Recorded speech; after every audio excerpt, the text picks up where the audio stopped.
Hi, my name is Ellen Young. I'm the Assistant Director of Mizzou MADE Career and Professional Development at the Mizzou Alumni Association. Today we're going to cover a webinar about networking in our Career Development webinar series. So I'm glad you're here and look forward to sharing this information with you. What we'll cover today in terms of networking is really kind of the W's of networking. So who you might network with, what networking is, when you might network, and why you might participate in activities like this, as well as some other general topics, but this will really be the focus. So what networking is, I want to start this with a little bit of a definition, but truly it's just the act of intentionally meeting people and building relationships. This might be from a professional standpoint, people who are in your same industry or people who might be able to help you get a job or a promotion or receive some sort of recognition, or it might be in a personal setting. So if you've just moved or you're trying to meet people in a new space or anything in that realm. It can be a personal element as well. I included this fact that networking is okay. Sometimes people think networking is taboo or it gets a bad rap. It can feel strategic to some people. And those things may all be true, but it's also helpful to further your career and meet new people in new spaces. So it's kind of expected. If the strategic side of networking kind of weirds you out or doesn't sit well with you, really focus on the building relationships piece. It's really just getting to know someone, having a conversation with a goal in mind. And some examples of why you might network, again, to meet new people. Some personal examples, maybe you just moved to a new city and you don't know anyone. Going to a networking event is a way you might meet a few people who you share common interests with. That could be during graduation from college or grad school, or just having a general life transition where it's time to meet some new people and have some fresh faces in your life. That second one, to advance your career, we've all heard the saying, it's who you know, and sometimes that can be the case. So, broadening your scope of people you know so that when job opportunities or recognition opportunities come along, people think of you because you've met each other in the past. And then to be involved or build community. This is kind of, again, that more personal aspect. But if you are someone who wants to network through volunteering about a cause you support and building your resume at the same time, that's an option as well. So these are just a few examples of why you might network. And again, it ranges from a personal standpoint to a professional standpoint and kind of in between as well. Next, we'll cover some places where to network, all the way from online opportunities to in-person opportunities, starting with LinkedIn. So most people are very familiar with LinkedIn. We have a different webinar that covers how to set up your LinkedIn and be active on there. And this is a great way to dip your toe in on meeting people and have kind of that veil of security of being on your computer instead of being in person. So some examples of who you might connect with and interact with on LinkedIn to grow your network: people you went to school with. You can search for people who went to Mizzou, or maybe if you went to a different grad school, where you went to grad school. People in your same location. So in your city, your state, and even down to some specific neighborhoods or suburbs and larger metro areas. And again, this could be helpful if you've just moved to that location and you're looking for other young professionals or other female professionals or professionals in your industry. And then people at companies that you're interested in getting to know, usually for the purpose of gaining employment at that company. So what this might look like on LinkedIn is doing a filtered search based on one of these bullet points, and then connecting with those profiles. To take it one step further beyond connecting with people, interacting with the content that people share, whether that's by commenting, leaving your thoughts and opinions on someone else's content, or just including a reaction, so liking it or loving it or supporting it on LinkedIn. And that helps your name come up in someone else's notifications if you're trying to build network and grow your circle of influence. Kind of the third option there is sending someone a message on LinkedIn. So if you want to just send a message and say, hey, I would love to connect, that's kind of very your baseline. Or if you want to send a message and say, hey, I would love to meet in person over coffee or lunch or happy hour. Or if you want to have a virtual meeting, kind of doing the same thing. And then just making a general introduction of why you might want to meet that person. It's somewhat like a cold call, so you need to include some context about why you want to meet them and kind of what might be in it for them to build a relationship with you as well. When you connect with someone on LinkedIn who you don't know, it does offer you the option to include a note. And I recommend including a note as often as possible. I typically do this even if I know the person or have recently met the person, so that if they met 10 people one day and I was one of them, I'm able to, again, explain who I was and where we met. So some examples of what you might say if you're using that note to request a meeting or to say thank you for something are here on the screen. So it says, hi, Truman, I saw your profile on LinkedIn and would love to connect to learn about your career path after graduating from Mizzou. Are you available for a 30-minute Zoom call? Thanks. Pretty simple, right? Or if you're wanting to say thank you to someone, again, very common, and showing gratitude is a great way to get to know people as well. Hi, Truman. Thank you for taking the time to meet with me about blank, whatever topic you discussed. I enjoyed learning about your experience and appreciate your insight and look forward to staying connected in the future. Thank you. So again, some pretty simple messaging, but it's making it a warmer connection than just connecting with people with no context.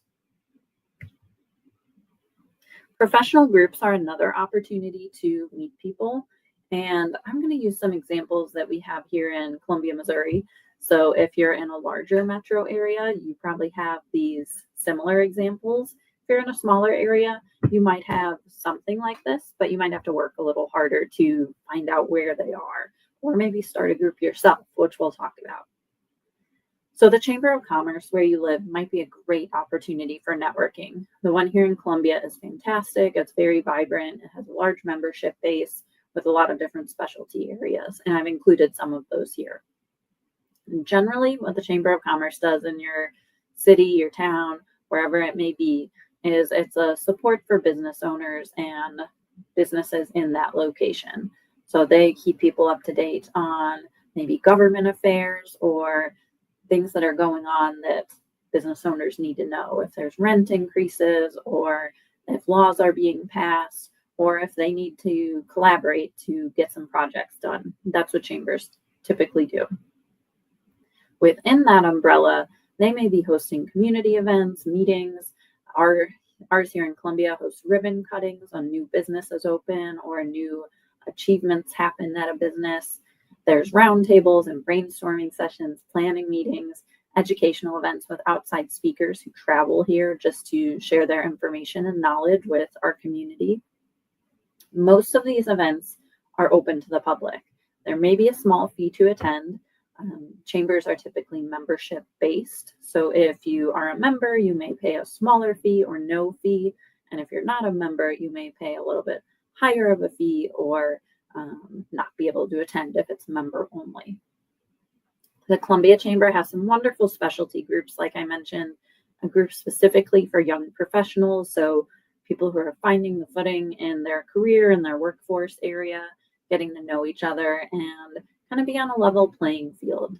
We also have a fantastic women's network as part of our Chamber of Commerce that brings women in the community together. Men sometimes attend, but really the focus is on women, how issues support women, and how they impact our daily lives. There's also a group for small business owners and the challenges and opportunities they face, as well as a wonderful member directory. So that includes both a list of all our member businesses and a list of members who are associated with those businesses. So if you know you want to go into an engineering and construction role in a specific town or city, and you're able to find a list of those on the Chamber of Commerce and maybe even a list of the people who work there, that could kind of direct you on, okay, maybe I'll attend a meeting with other people in the engineering and construction space, or maybe I'll connect with LinkedIn with a person who works at that organization. Chambers can really take a lot of the guesswork out of what businesses there are, who lives in your community, and who there is to connect with and grow your circle. Additionally, business clubs and groups. Some examples here in Columbia are BNI chapters, Business Networking International, or ACA chapters. And these are both membership-based groups where people go to share about their business, let people know they're open for business, and request that if you know someone who needs that business, you direct them to use that person in that group. There's also a big impact on growing relationships with other people in your chapter. So it's not just business focused, but also relationship and getting to know other people. Any things like this, the chamber on the last slide, business clubs on this slide, I would recommend a Google search, just BNI and your location, city and state, or Chamber of Commerce, your city and state, and kind of see what comes up. Some locations like the Kansas City metro area or the St. Louis metro area will have lots of tiny chambers of commerce or more business clubs because there's so many suburbs and smaller municipalities. Sometimes they'll all come together to act as a city one or a county organization. So it really just depends on your location. And that's why I recommend a Google search, see what's out there where you live and how you can start to meet people in those areas. Additionally, meetup.com is a similar tool, database of groups and clubs that are more so based on interests and hobbies and less so on your work or your career, which can honestly be kind of refreshing. Sometimes it's nice to talk about what you do outside of the 9 to 5 or outside of work instead of just focusing on what you do for work. And if you can find a group you like, maybe you get a little wild hair and create your own group or create your own event. This doesn't have to be over the top. It can be at probably no cost to you, but how it might look is finding a public location, usually a coffee shop. That's a great spot to network or meet one-on-one. And you can work on your own to create something like this, or find a friend or find a group of friends and think about, when do we want to host this? Who do we want to attend? How can we promote it? And it can be pretty simple with just some social media posts and saying, hey, we're going to have a networking event at the Starbucks on 9th Street, and you're welcome to attend. Coffee is on your own, and we'll be there from 9 to 10 a.m. talking about whatever topic you want to talk about. I don't want to oversimplify that, and I don't want to make you feel like you have to do that. But if you're not finding the niche space that you're looking for, or if you feel stuck, this is kind of a cool way to do that. And I know whenever I host an opportunity like, hey, let's get coffee together, and we get maybe 10 people in the room, there's some really great conversations that can happen. And everyone might be a little bit nervous, but when we're all in it together, it makes it a lot easier. And again, Google can be your friend. So if you don't find a group you like, don't feel up to starting your own coffee group or networking group. Google just some simple terms like networking groups in my area, networking groups for women in my area, networking groups for young professionals or for marketing professionals in my area, and see what comes up. There's probably a lot more out there than you think. Most cities have pretty common groups who meet on a sometimes weekly basis just to get to know each other and build relationships. Similarly, professional or industry associations are a nice way to meet people specifically in the industry you work in. So I've included some examples on the screen, and what these groups do is sometimes they will have conferences or educational sessions so you can continue to learn about an industry and best practices after you have finished your education formally, like at a college or university. So there may be webinars online to attend, or they may have in-person small conferences or mini conferences, and then maybe an annual conference. I know some of the associations I've been involved in have conferences with 10,000 people attending, and it might be 4 days long, and you probably attend some educational topics during the day. Maybe you go to a networking session or a brainstorming session. Usually there's some meals or happy hours or coffee events, And it's really just a big opportunity to meet people. Typically, there is a cost associated with attending a conference like that, especially if you're traveling and need to stay in a hotel or cover your transportation. But these are just fantastic ways to dig a little bit deeper within your industry and meet other people who are doing the same thing or doing something that you hope to be doing in the next few years as you progress through your career. We mentioned volunteering earlier, and this is something I really enjoy doing, so I wanted to include it here. If you have a cause that's just really important to you, or a few causes that you really enjoy, whether that's supporting youth in athletics or you love animals and want to help in a humane society, these are great ways to spend time supporting your community, doing something you love, and maybe meeting people as well. And if you're meeting people in those spaces, there's a pretty good chance that they probably enjoy those things as well. It can also take some of the pressure off of that professional situation. You might not be as dressed up as you are at work. You might have jeans and a t-shirt on, and you might be, walking a dog or playing with a dog at the Humane Society along with other people. So that's when those conversations can happen, and you might take it in a professional sense, or you might take it in a personal sense and become friends outside of work, that sort of thing. Volunteering is also a great opportunity for your resume. If you have some space that you need to add some information, or if you have some space where you're looking to add more long-term information, like participating on a board or being a member of a board, those are great ways to build your resume outside of work. We're going to transition into talking about in-person networking events.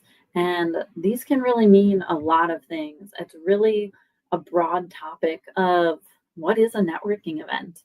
I know when I was kind of a young professional and starting out, happy hours were very popular. Coffee hours were very popular. Now I see a lot of pickleball tournaments or golf tournaments. And so there's a lot of things that can fall under this umbrella. You might find one you really like, or you might find one, oh, golf and pickleball, those aren't for me. I'm really just looking to meet someone, continue on with my day. So there's really something out there for everyone. What I would recommend is before the event, do some research so you know what to expect. If this feels like a high stakes opportunity for you, you want to be prepared. So what time is the event? Where is the event? What's the parking situation when you get there? If you need coins for a meter or have to have an app installed on your phone to park, or is it just open parking? These are things that can cause people anxiety when you're preparing for an event. So if you can do that research ahead of time, it might make you feel more comfortable going into the event and be able to be your best self and get out there and meet some folks. This is really like an opportunity where you're hoping to meet someone very specific or someone who works at a specific organization. See if there's an attendee list for the networking event. So you know who's going to be there and okay, I really want to meet these 3 people and I'm going to focus on meeting them before I leave the event or before I start doing something else. Think back on what your elevator pitch is before you go to an event like this. And if you are in that job search mode, or if you are meeting people strategically because you are looking for your next career move, or you're looking for that promotion in a different role, think about how you want to introduce yourself. And that might change from event to event. It might sound more buttoned up. If you are at a conference and you're wearing a suit, then it's going to sound on a golf course when you're maybe in a polo shirt and wearing a hat. It's going to change with the environment and who you're meeting. So some things you definitely want to include: your name. Always include your name when you're introducing someone. It's also good to say your name twice if you can, so that the other person remembers. I know there's so many instances when you meet someone and you immediately forget their name. So say your name twice, and it's okay to ask them their name again. If it makes sense to say your job or where you work, that's a nice information bit to include. Where you went to school or what you studied, if that's relevant. Sometimes it's not that relevant to say, oh yeah, I have a degree in geology, and you got that degree 20 years ago. Is it relevant to the event? Is it relevant to the person you're talking to? Maybe, But if it doesn't feel relevant, don't feel like you need to include it. A really nice thing to include is how you learned about the event. So if you are going to an event hosted by Boys and Girls Club and your best friend is on the board, that's a nice information piece to include as you're kind of wrapping up your why of being at this event. And have maybe a short list of questions to ask other people. Sometimes you'll meet that person and the conversation will just flow. Sometimes it won't. So it's good to be prepared and think about what you might ask someone else. Again, how did you hear about this event? Or how do you know the host? Or how do you know the host organization? Are you involved? That sort of type of question. Where are you from? Or where did you grow up? Always gets people talking. Where do you work? Or what do you do for fun? If you're kind of a casual event, maybe you don't want to talk about work and you want to talk about what people do outside of work. What's your favorite restaurant, coffee shop, bar, where you live? That kind of gets people talking in a more relaxed way than saying, oh, what do you do for work? So this is just a list of options. You might have a question you love asking people or a kind of funny question that sets the mood or gets people more relaxed. And that's okay too. Avoid trying to make these situations like an interview, though, where you ask a question, they provide an answer. You ask another question, and they provide another answer. It's really not a fun way to meet people for most situations. So focus on being an attentive listener. Maybe start with a question that will get the conversation going, and then just kind of see where it goes. Maybe they'll ask you a question. Maybe you'll have a follow-up question to some content they shared with you. What I do tend to do is avoid asking overly personal questions. And my definition of personal includes anything with like families or relationships or marriages. Sometimes people volunteer that information really easily. Maybe they have a picture of their kid in their wallet or on their t-shirt, or their dog is on their tie or their socks. That makes sense to ask about. But sometimes that can go down a path where people feel uncomfortable talking about topics, or it makes them nervous. So they might not prefer to answer those questions. If someone starts talking about it, go for it. But I usually wait until that information is volunteered by someone before asking more information. If you are somebody who feels a little nervous before meeting new people or attending an event like this, ask a friend to go with you. That's not a big ask. Say, hey, I'm going to this networking event on Tuesday night. Would you go with me for 30 minutes or an hour? And invite a few people you know. They might also have a benefit of going. Or if not, let them know, I just really need some hype. Can you be my hype person and go with me? And that can be really helpful. Where it becomes extra helpful is if you're trying to navigate how to break into a group of people or start a conversation with someone. So if you see a group of like 4 or 5 people just kind of getting to know each other, maybe having their coffee or having their beverage, it's okay to say, hi, can I join your group? Or, oh, can I join in on your conversation? That can be somewhat easy to do. If you see people like a small group, like 2 people having a deeper conversation, that might be a cue that they already know each other. Maybe they're having a deep conversation and I don't need to insert myself in it. But when you see those opportunities, try not to be afraid to say, oh, can I join your group? Or, oh, I heard you talking about the Mizzou Tigers. Can I join your group? And join that conversation. If you are planning to go to an event and it's 2 hours long, don't feel like you have to attend that whole 2-hour event. That can be really tiring, really overwhelming. If you are somebody who feels some nerves, that's a really long amount of time to hype yourself up for. So set yourself a goal. Say, I'm going to attend for 30 minutes and I'm going to have 1 drink or 1 coffee and I'm going to meet 2 new people while I'm there. And then when you do those things, you have checked your boxes, you have met your commitment, and it's okay to leave. Maybe you're really enjoying your time and you think, okay, I like what's going on. I've met a few new people and I'm having a good time. And then you might want to stay longer. That's great. But don't feel like you need to attend from start to finish, be the first person there and the last person to leave. Additionally, if there are a lot of people at an event, like that conference I mentioned that has 10,000 people at it, do I really need to meet all 10,000 people or 100 people like we have on the screen? Probably not. If you're thinking about meeting 5 new people, that's a great goal to have. But don't feel like you need to get business cards and shake hands of every person in attendance. This is one of those experiences where a quantity relationship, a deeper conversation with someone is typically better than 100 just hands shaken at the end of an event. And again, hype yourself up. Listen to a good song, put on an outfit that you really like, wear your favorite perfume or your favorite lotion or something that just makes you feel confident going into an event.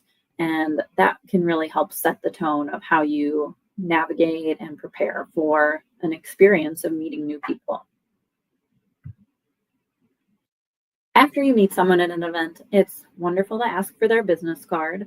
It's not required, but if you feel like, oh, I'd really like to meet with this person again, or they are someone I would like to work with in the future, or I think we can collaborate on a project, make sure you get their contact information so you can follow up.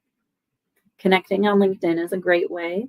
I connect with many people on LinkedIn who maybe we don't get to know each other right then, or we don't have an opportunity to collaborate or meet again. But it's nice to have them in my directory of folks on my LinkedIn profile so that I can reach back out or they can reach back out when they need to. And if you are networking with like a strict purpose, I'm about to look for a new job, or I'm about to move to a new city, or I did just move to a new city and I am really trying to meet people. Tracking those people can actually be really helpful, like on an Excel spreadsheet or a Google sheet, where you just say, I met this person, I met Truman Tiger, we met at the Mizzou Alumni Happy Hour, and we talked about this, and this is their job title, and this is where they're from. If you're meeting lots of people, it's going to be hard to remember all of those details. And what would be nice to happen is the next time you see that person, you're able to remember who they are, maybe remember those details you talked about, and refer back to them in that next conversation. Tracking people you meet is not necessary in every instance. Typically, if I meet someone and I get their business card, I keep their business card in my box of business cards, but I don't necessarily track them on a spreadsheet. But if you're really out there with a certain goal, usually career related, and keeping track, that can be a helpful way to do it. So a few takeaways as we wrap up. Networking can be really helpful in those job searches or just building connections or building community, whether it's the community you live in now and you're just trying to get deeper in and become more involved, or it's a new place you're living and you're trying to find that community, friends and professionally. Networking can feel overwhelming. Sometimes there's some anxiety around it, and that's totally okay, and that's totally normal. I see that more as we have a wider group of people in our workforce, many generations. So do those things beforehand about researching the event. What time is it at? How are you getting there? What are you wearing? Do you need to bring anything? So then when you show up, you are prepared. You have your goals of how many people you want to meet and how long you plan to stay. And hopefully taking some of those steps and crossing off those items on that list of preparation will help you feel a little more relaxed. And again, practice. It's okay to practice in a mirror or call yourself and leave a voice note of, here's what I want to say. Here's how I'm going to introduce myself. And again, that's one of those things where if you practice a little bit, it'll make you feel really prepared and hopefully more at ease as you get out there and meet more people. So this is our content for today on networking. If you have specific questions about building your network or finding groups and clubs and associations where you live or connecting with other Mizzou alumni, I recommend you visit Mizzou.com and check out the career development resources and set up an appointment if you really need specifics on any of these areas. It's been great to share this information and this time with you today, and I will see you again soon. Thank you.